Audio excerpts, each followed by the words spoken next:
Morning की शुरुआत होती है पनीर के पराठे के साथ। तो तेजस को रख दिए थे मैंने उसके टिफ़िन में पनीर के पराठे। नज़र जाती है इन पंखों पर जो काफ़ी गंदे हो रहे थे, कई दिनों से मैं देख रही थी।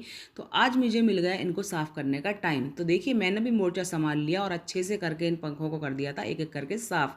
फिर नज़र जाती है झूमर पर, तो झूमर भी सफाई मांग रहा था। मैंने बहुत धीरे धीरे इसकी भी सफाई कर दी कि कहीं गिर ना जाए।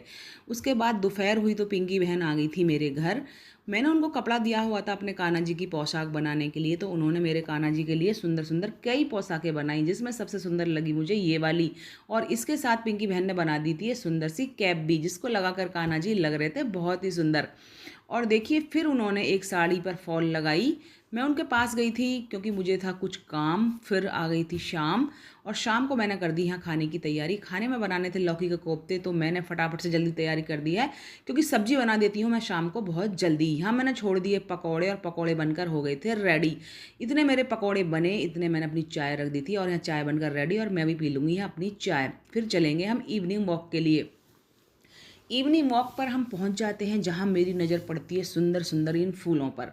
फूल पत्तियों को देखकर तो मैं वैसे ही खुश हो जाती हूँ क्योंकि मुझे है फूल पौधों से बहुत ज़्यादा प्यार।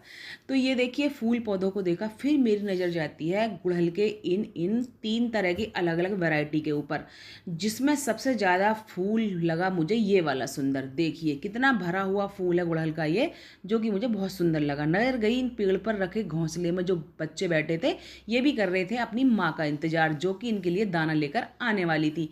मैं घर पहुंची तो भाई भैया आए हुए थे, अंधेरा हो चुका था, सब्जी मेरी ऑलरेडी बन चुकी थी। तो बच्चे आ गए थे और ये कहीं घूमने की प्लानिंग कर रहे थे कि छुट्टियों में हम कहाँ जाएंगे। लेकिन भाभी ने इनको समझाया कि छुट्टी से पहले अभी एग्ज़ाम है, तो पहले एग्ज़ाम की तैयारी करो, अच्छे से पढ़ाई करो, उसके बाद घूमना देखा जाएगा। तो बच्चे उनकी बातें सुन ही रहे थे और देखिए अपने मोबाइल में लग गए। बच्चों को आजकल मोबाइल की जो लत है काफ़ी बुरी है, मोबाइल के बिन बच्चे रह ही नहीं सकते हैं।